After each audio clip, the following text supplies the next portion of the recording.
Bom dia a todos. Meu nome é Luiz Cornacchione. Eu queria primeiro agradecer a Cepix. Renato, obrigado. Cris, amiga de longa data, obrigado. Fred, da LG, pelo convite. Para nós do agro, eu costumo dizer que se tem alguma coisa boa da crise que a gente está passando é que o agronegócio ganhou uma visibilidade monumental com essa crise. Então, até pela importância. Eu dividi minha apresentação, vai ser rápida até para poder responder alguma pergunta que tenha, mas eu vou dar só um panorama do que é o agronegócio brasileiro, quer dizer, como é que ele está, os desafios que vêm pela frente. Nós temos um desafio enorme pela frente aí, imposto pelo mundo, principalmente para o crescimento da população. E depois eu vou dar um gancho na questão da comunicação. Está cheio de gente aqui que conhece comunicação melhor que eu, não é o meu métier, até porque eu sou agrônomo, mas como é que a gente vê no agro isso? A Gislaine, que é responsável pela área de comunicação nossa lá, também pode aí de alguma maneira responder algumas coisas, tá ok? Bom, eu vou lá. Aqui é só para a gente dar uma olhada, não precisa se ater muito aos números, mas é para mostrar um pouco a tendência. Nós temos praticamente em 25 anos, mais ou menos, nós tivemos duas tendências aqui. O eixo de consumo do agronegócio migrou da Europa nos anos 90 para a Ásia hoje. Precisa dizer que a China é o principal parceiro comercial nosso hoje. E outra coisa importante de olhar é que na década de 90, o Brasil fazia aí alguma coisa em torno de 7 bilhões de dólares de superávit na questão do agronegócio. Esse número de 2013 era 76, o número de 2015, que eu vou mostrar daqui a pouco, está na casa de 90 bilhões. Quer dizer, nós tivemos não só um deslocamento de consumo nesse tempo, mas nós tivemos um crescimento do agronegócio de maneira expressiva. Quer dizer, de 90 para cá, em 25 anos, nós saímos aí praticamente 12 vezes o tamanho. Eu vou explicar um pouquinho qual foi o acontecimento que gerou isso. Isso só para contextualizar vocês, o agronegócio brasileiro hoje, dados de 2015, a gente faz praticamente 22% do produto interno bruto da balança comercial, alguma coisa em torno de 1,3 trilhões de reais. 46% das exportações, os 90 bi que está ali, que eu falei há pouco, e temos aí praticamente 30% do emprego. Eu só queria contextualizar, quando a gente fala de agronegócio, a gente fala dessas 4 grandes cadeias. Você tem toda a parte de insumos, que aí tem fertilizantes, semente, defensivo, tem a produção agrícola, agropecuária propriamente dito, agroindústria e serviços. Quando a gente fala 22%, é a cadeia inteira. Às vezes, alguns vão ler aí, o IBGE falou que é 10% do PIB. Então, 10% do PIB é a parte dos insumos e da agropecuária propriamente dito, que dá mais ou menos um valor bruto de produção aí de 500 bilhões de reais por ano. Então, os 10% é o que está para cá, os outros 12% é que fica aqui. Então, o agronegócio hoje tem uma expressão, esse ano a gente deve fazer, 2016, a continuar desse jeito, um pouco mais de 90 bilhões. Então, é uma participação importante. E quando a gente olha como é que a gente está, aqui a produção, o número de cima é a nossa posição em relação à produção mundial, o de baixo em relação à exportação, o que está dentro da caixinha é quanto a gente faz. Quer dizer, em suco de laranja a gente é primeiro em produção com 55% da produção mundial, desculpa, e é o primeiro em exportação com 77%. Quer dizer, dentro da caixinha é quanto é em relação ao mundo e em cima quanto que a posição nossa mundial. Nós temos praticamente liderança em suco de laranja, açúcar, café. É uma posição confortável em carne bovina, em soja. Aqui é o complexo soja. É soja em grãos, farelo, óleo, frango é a cadeia do frango, milho, carne e aqui celulose de fibra curta, que é a celulose de eucalipto, tá certo? Nós somos líder mundial. Quer dizer, o Brasil deu um salto monumental nesse tempo todo. Obviamente que esse salto tem um pulo aqui, que é isso aqui. Toda apresentação eu costumo falar um pouco disso. Mas assim, o pulo do gato do Brasil está aqui. Ó. O que o Brasil fez nesses últimos praticamente 40 anos foi conquistar a agricultura tropical. Quer dizer, se a gente voltar nos anos 70, a gente importava praticamente tudo. A gente só não importava açúcar e café. Até carne nós importávamos. Então, praticamente aí no final dos anos 70 e início dos anos 80, eu sou formado início dos 80 na Exalc, lá em Piracicaba, ainda estava começando esse negócio de agricultura tropical, quer dizer, o Brasil, conforme o Brasil foi conquistando a agricultura tropical, a gente foi ganhando esse destaque, e aí tem alguns pontos importantes. Primeiro foi toda a adaptação da cultura, vamos imaginar que tem muita cultura que está aqui, que é cultura temperada, quer dizer, então teve que trazer para as condições tropicais. A questão genética, nós demos um pulo fantástico nisso. O setor químico, aí, a gente sempre destaca isso, porque o setor químico teve um papel fundamental em termos de defensivos. Né? A gente faz agricultura região tropical, então a questão de pragas e doenças é muito mais séria do que na região temperada.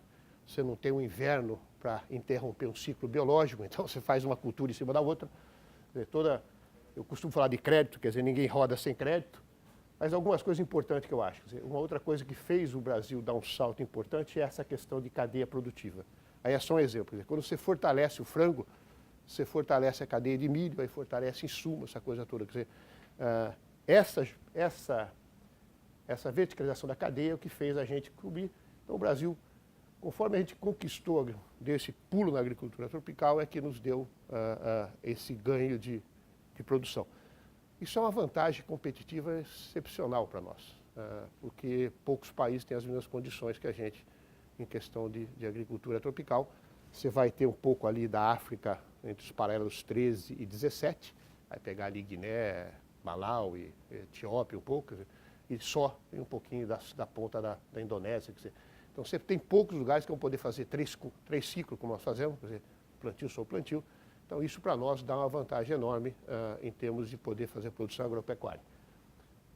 Eu queria só contextualizar uma coisa que eu sempre gosto de falar, porque conforme você vai ganhando importância, você vai arrumando crítico, né? Aqueles que não conseguem fazer, precisam achar alguma coisa para criticar. Então nós somos assim, toda hora, mas pô, esse aqui é um número absolutamente bem atualizado, o ministro Blário Maggi levou agora em agosto para a viagem dele para a Europa, foi exatamente esse aqui que a Embrapa nos arrumou. Nós temos hoje praticamente, se você considerar as áreas de preservação natural, que é 50%, mais o que tem na propriedade, nós temos 61% de área preservada, ocupamos entre agricultura 8% e pecuária mais 20%, eu vou falar um pouco disso daqui a pouco. Quer dizer, a gente produz pouco mais de 300 milhões de toneladas de produto por ano, com 28% da área e preserva 60%. Eu sempre faço essa palestra, principalmente no exterior, eu gosto de dar uma provocada. Eu conheço alguns lugares aqui. Eu não conheço lugar nenhum do mundo que produz 300 milhões de toneladas de produção e tem 60% de área. Não tem. Então, quer dizer, a gente recebe crítica toda hora, tal, a gente tem, e não tem a menor possibilidade da gente avançar para cá. Por quê? Porque se você tem 20% hoje de pecuária, eu vou falar daqui a pouco, é sabido que a pecuária vem ganhando tecnologia, que você tem intensificação de pecuária, mais cabeça por hectare e tal.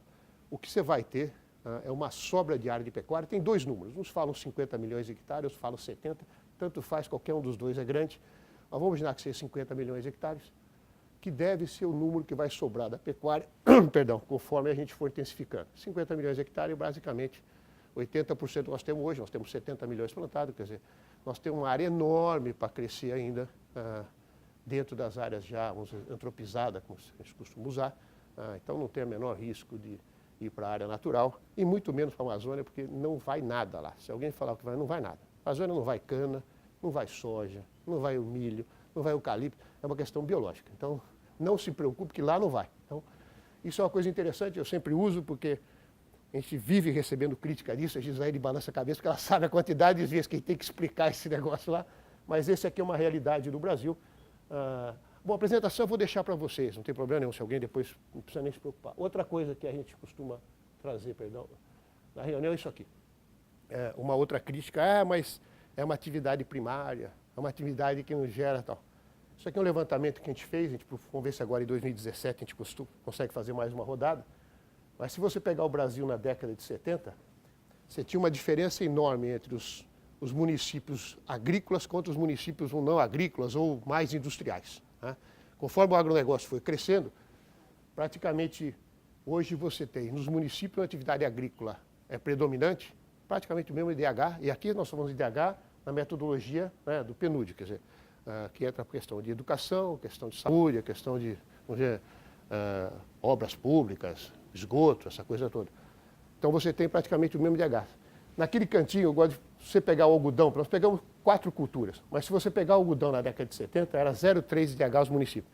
0,3 é mais ou menos os países da África, daqueles mais sofridos. Tá? Hoje o algodão está na casa de 0,7, que é nos municípios.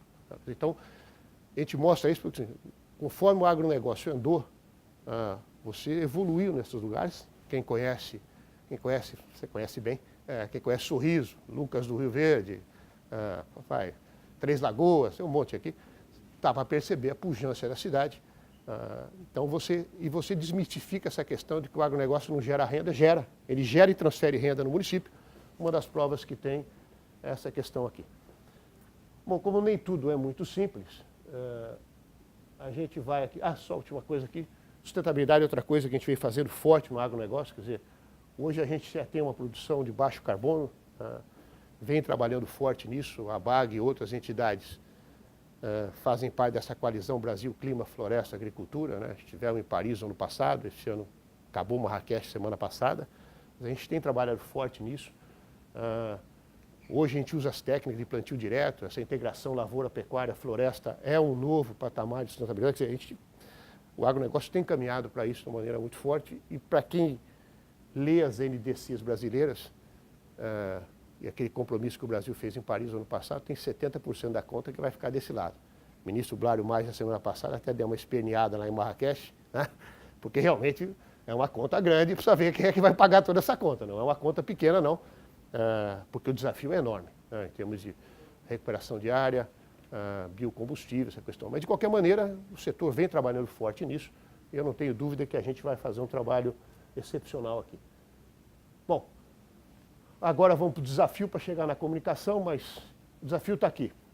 A FAO tem dito o seguinte: a população mundial deve chegar aí perto de 10 bilhões em 2050, é gente para danar, tá certo? Uns falam 9,5, outros 10, tanto faz, qualquer um deles é um número excepcional.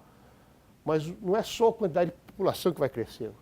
A gente tem que levar isso. Você tem hoje uma urbanização acelerada, você tem um aumento de renda, e quem conhece China, eu conheço um pouquinho, desde a minha época de Suzano, né, Cris? A gente percebe isso lá.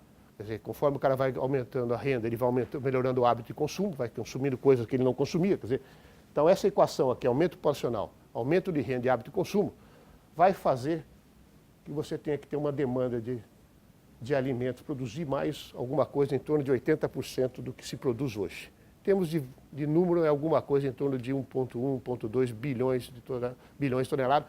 Tanto faz se é 100 para lá, 100 para cá. Só para dar um número para vocês, 1 bilhão de toneladas a mais é 3 Brasil. O Brasil faz 300 milhões, nós estamos falando 3 Brasil. Não é uma coisa simples de fazer. Também a OCDE e a FAO têm nos dito que desse 1 bilhão aqui, 40% da conta vai ficar aqui, então nós vamos ter que trazer 400 milhões de toneladas para dentro, dobrar o que faz hoje. Num prazo de 35 anos é um negócio... está aqui, né? Está amanhã. Eu já não vou estar para resolver esse problema, tá certo? Mas o pessoal que vem vindo aí, e aí é importante a gente pensar nisso, quer dizer, dobrar a produção brasileira ou triplicar para o mundo é uma coisa. Lógico que a África vai ter um papel fundamental nisso, eu não tenho dúvida nisso, e outros países também, mas o Brasil tem aí uma coisa importante. Então, a gente vem percebendo que o Brasil, a vocação brasileira, a gente costuma dizer isso, vocação brasileira, que de um tempo sempre foi meio escondida. O Brasil é um país de vocação agrícola e pecuária. A gente sabe disso, desde o descobrimento a gente sabe disso. Então, agora está ficando mais, mais eminente, então provavelmente a gente vai ter um desafio enorme pela frente. Obviamente que a gente tem algumas coisas para fazer, quer dizer, tem algumas coisas no curto prazo, que é um pouco o que o país está passando. Eu sou otimista, acho que a gente vai ter uma mudança de país rápido. Eu sou confiante de que a gente vai fazer a lição de casa que tem que ser feita, até porque se não fizer não está no problema danado. Mas a partir do princípio que a gente volte a ter confiança, volte a investimento, né? O que a gente tem que focar para a gente ter uma plataforma agro é essa questão. A gente precisa voltar a agregar valor. Quanto mais se agrega valor na cadeia, melhor é. Essa questão de matriz energética mais limpa é uma demanda mundial, a gente não vai conseguir fazer isso sem isso. E, logicamente, nós temos muitas indústrias, alguns setores dentro do agronegócio, o setor de açúcar e álcool é um deles, apesar que o açúcar agora, a 0,23 centes por libra peso, já melhorou um pouco a questão, né? Mas o setor... Caiu? Então já não é mais, tá vendo? Mas tudo bem, deu uma melhorada boa de preço de açúcar, mas de qualquer maneira o setor de etanol, vamos separar, o setor de etanol sofreu demais. Aí dá para passar o dia conversando disso, não é o caso. Quer dizer, a gente tem que recuperar isso aqui. E a gente tem um desafio enorme, está aqui. E a gente sempre diz que o sucesso que trouxe o Brasil até aqui não é o que vai levar para frente. Não tem a menor chance de ser assim. Tem algumas coisas a fazer, por exemplo. Produtividade, a gente já ganhou produtividade para danar, mas se a gente olhar a soja, por exemplo, faz uns 5 anos que a gente produz 52 sacos por hectare. Ah, mas tem produtor que produz 100, está cheio. Mas não é média, média é 52. Vamos pegar a cana lá, né? 80 toneladas, 85 também já faz. Quer dizer, cana, soja, milho, próprio eucalipto, então a gente tem um enorme campo de ganhar produtividade. Isso aqui a gente tem que continuar buscando. Sustentabilidade, quer dizer, essa questão de sustentabilidade e integração é a segunda onda do agronegócio, que a gente não vai ter que fazer diferente, não tem outro jeito. Orientação ao mercado, isso aqui é uma crítica que a gente faz toda hora. Nós passamos praticamente 12 anos sem nenhum acordo comercial. Um país que exporta 90 bilhões no agronegócio, não tem acordo comercial. Se alguém falar, mas teve com o Irã não vale. O Irã não vale. Não. Tem que contar acordo comercial para valer. Tá? Parece que o ministro José Serra tem uma visão diferente, a equipe dele que está lá, a gente tem um certo contato lá com o Condizei, com o pessoal lá com o Brás e tal, é um pessoal mais voltado para isso, a gente está acreditando nisso. Logística, eu não vou nem perder tempo. Logística aqui, eu não vou nem perder tempo. Isso aqui é uma coisa importante, porque nós estamos no ponto seguinte, eu estou ganhando uma produtividade marginal e estou perdendo na logística. Hoje em dia, o que eu ganho de produtividade, a logística leva embora. Então, eu estou num problema danado. Antigamente, eu ganhava produtividade acelerado, a logística ainda ficava meio escondida. Agora não dá mais. Quer dizer, se a gente não melhorar porto, estrada, hidrovias, nós vamos ter um problema monumental aqui. Crédito é outro problema. Integrar as cadeias, quer dizer, é aquilo que eu falei, quer dizer, integrar a cadeia cada vez mais para a gente poder agregar valor. Não que o agronegócio não tenha, vira e mexe, a gente escuta, não agrega valor, agrega sim. Não, se a gente olhar, por exemplo, vamos pegar a indústria de máquina e equipamento. Os equipamentos que colhe soja ou planta e tal, tem poucos carros que andam na rua que tem a tecnologia embarcada que tem naquele lá. Como tem num grão de soja, essa coisa toda. Mas, logicamente, quanto mais você vai integrando a cadeia, melhor é. E chegando no ponto aqui do que os especialistas vão falar, eu não sou especialista, comunicar na era digital é completamente diferente de comunicar antigamente. Né? A Cristiane está me olhando, eu ainda da época da Suzana que recebia clippings. Você lembra, não? Mas é isso aqui é só para brincar. Quer dizer, você tem aqui uma mídia, né, para a sociedade da informação, que a gente brinca, quer dizer, você tem uma época que nem falava nisso, depois você tem a época do rádio, depois teve a época da TV, e hoje em dia nós temos uma sociedade digital, quer dizer, é completamente diferente. Né? Conversava com meu colega da Bayer aqui, quer dizer, hoje o mundo é completamente diferente, mas a gente tem que lembrar que mesmo no agro, e aí o Brasil é um país de dimensão continental, quer dizer, você tem diferente coisa, né? Quer dizer, você tem, quando a gente vai comunicar, a Gislaine sabe bem disso, quando está comunicando aqui na cidade, que você tem um viés, você precisa fazer de um jeito, aí faz com alguns canais, mas você tem lugar no Brasil ainda que você precisa fazer com TV, tá certo? O cara tem uma parabólica lá, tá certo? Outro dia eu conversava na CNA sobre isso. Tem um canal lá da CNA, tem 3 milhões de parabólica lá, pega 10 milhões. Você precisa fazer isso. Quer dizer, então, a gente precisa ainda ajustar essa comunicação para a realidade do Brasil. Tem uma realidade urbana, é uma coisa, a realidade de, vamos dizer, de Campinas é outra, de Ribeirão Preto é outra, a realidade do meio do Mato Grosso é outra. Quer dizer, então, mas, de qualquer maneira, é um desafio enorme. Com a sociedade urbana, a gente sabe bem disso, a gente sofre um pouco com isso, quer dizer, como é que se comunica com essa turma toda, como é que a gente transmite isso que eu acabei de falar aqui para eles. Conversava com o meu colega da Bayer, que a gente teve umas ideias bacanas, a Bayer tem uma plataforma fantástica nessa questão, quer dizer, na questão de comunicação a gente tem um campo enorme para as dimensões do Brasil, tem um campo enorme porque o agronegócio brasileiro vai continuar crescendo em ritmo acelerado, tá certo? E a tecnologia está aí. Né? Essa turma que está chegando agora é uma turma digital, eu sou mais ou menos, sempre que eu preciso fazer alguma coisa, preciso pedir para o Bruno, meu moleque, porque ele já tem mais habilidade que eu, mas quando eu olho minha mãe, que tem 86 anos, então, mamãe, então já... Dizer, mas isso é assim mesmo. Não. Mas para nós no agro, essa questão de comunicar na era digital, nessa sociedade de informação, é um desafio enorme. Gislaine fica debruçada nisso o dia inteiro. E quando a gente vê em evento como esse, vê essa coisa toda, sinceramente, eu fico extremamente animado. Eu sou um entusiasta do agronegócio. Sou entusiasta da agricultura, sou agrônomo. Eu acho que o Brasil agora, graças a Deus, a agricultura, o Brasil está reconhecendo aquilo que é vocação. Eu, sinceramente, fico extremamente feliz por trabalhar na área.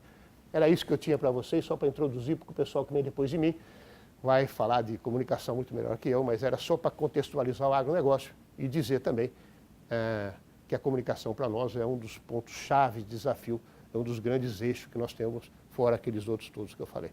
Espero ter podido dar um panorama aí sem atrapalhar muito e cansar muito vocês. Obrigado pela atenção.